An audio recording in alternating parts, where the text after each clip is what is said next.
away. Share this video to anybody. So today, I wanted to do a video based on something that I get all the time. You know, people will text stuff. They will text all kinds of stuff, and many relationships have been ruined as a result of not texting the right stuff. And so today I wanted to do the video called Texting Secrets. Texts that make him desire you. Now, this could be for a male or a female, but it just so happens that I'm going to do this because a lot of people they text the wrong stuff. They text in the wrong stuff. And so what we're going to do is that I'm going to go over why to text, when you should text, when you shouldn't text, and then what should you say when you text. All right. So let's start by saying this, that texting nowadays is what texting is what phone calls used to be. Now, I'm not saying, I still believe that if you're trying to build a relationship, that phone calls we can't build a relationship because you can't truly get to know me by just texting. But because texting is the preferred method of communication with some people, I'm going to show you how to text. Now, there are some things you should not send through text, but there are other things text can do. Text can do something in relationships. They can help the relationship. However, I'm going to show you how to text. I'm going to give you the game. I'm going to show you what to do and then what not to do. All right. Is that fair? Fair enough. Number one, you always want to text to either affirm a thought or statement. Okay. Or to give a specific thought. And you'll see what I mean. Things not to do. You don't want to text things, especially that have intense emotion attached to it. Because what happens in texting is if you text something that has intense emotion attached to it, like you're mad, what happens is, or maybe you're not mad, maybe you're upset about something, what happens is the other person cannot see your emotions. Because here's the thing, in communication one-on-one, 63% of our communication is nonverbal. I get to look at you. I get to look at your eyes, your gestures, all of those things. Now, 38% is tone of voice. And so you're taking away 60% and 33%. You're taking away 7%. 7%, you're taking away 93% of communication. Only 7% is what we actually say. Only 7%. So when you text something that has emotion to it, the other person doesn't necessarily know your emotion, so they attach their own emotion to it. How many times have you text something to someone and you didn't mean it like that, but they took it like that because they attached their own emotion to it? And so let me show you how to use that. You want to use text to trigger a powerful memory. Now listen to what I'm saying. So I was coaching this couple one day and they were having all kinds of problems. And so what I said to the female, I said, here's what I want you to do. I want you to text him. She said, I was driving by the place that we went to dinner the first time. I said, so I want you to text him and say, I was just driving by the restaurant we had dinner. I remember when you used to look in my eyes and we both were so connected. I want us to get back to that point. And that's all she said. She said, I love you and I want us to get back to that point. And do you know, because of that text, he says, and he read it, he said, I kept reading it all day long. And he says, I want to get back to that point too. And the third secret text to make him desire you is, I call it, using word pictures. Word pictures. And word pictures is a technique that I came up with years ago. Now, word pictures are, listen to me. The mind does not think in words. Like, for instance, I do this a lot in my seminars.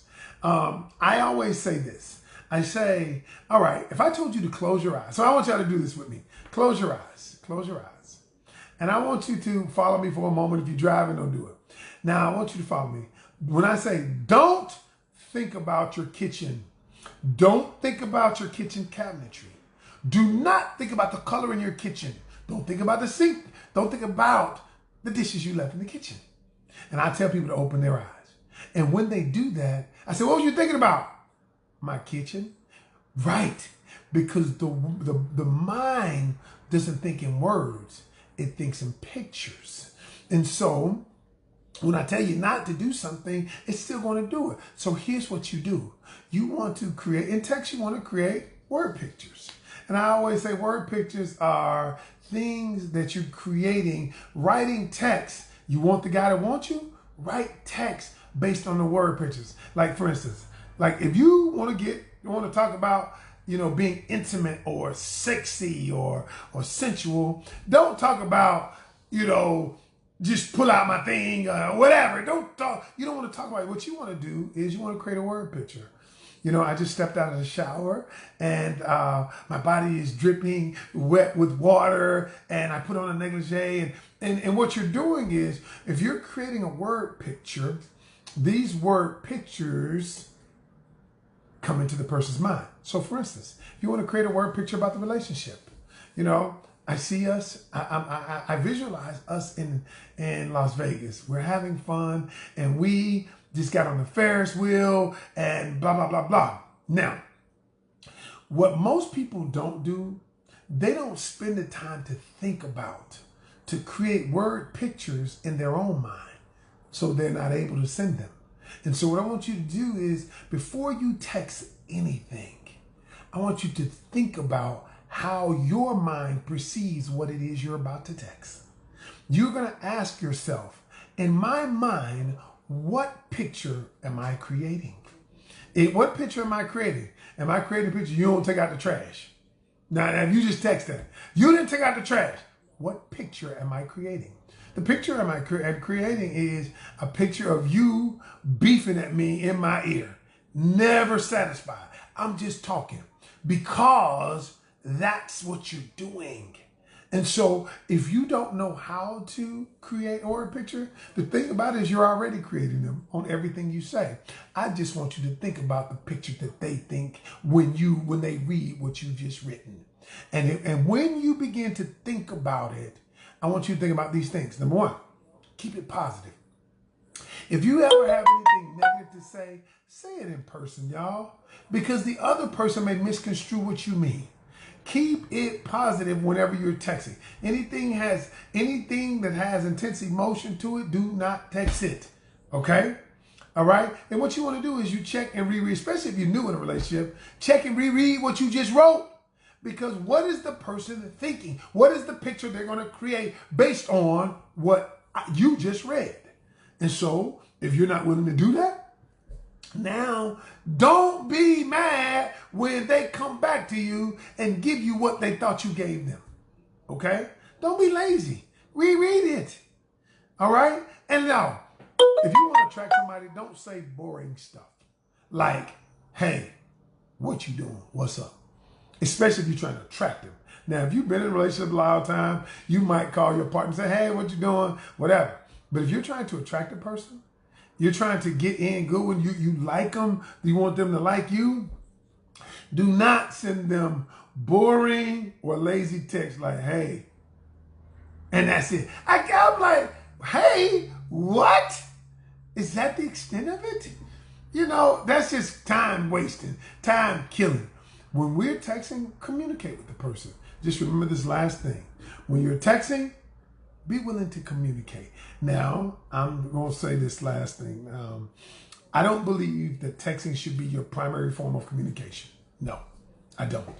I believe that the only way you truly get to know a person is that if you talk to them, be it on the phone, be it in person, because that way you can, when you're just texting, you're negating 93% of our communication.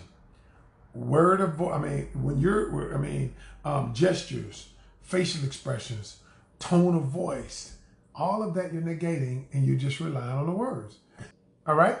That's how you do it, y'all. Sometimes men, we don't get it and we need to learn. So I want you guys to be the catalyst for us learning. Other than that, y'all, that's my time.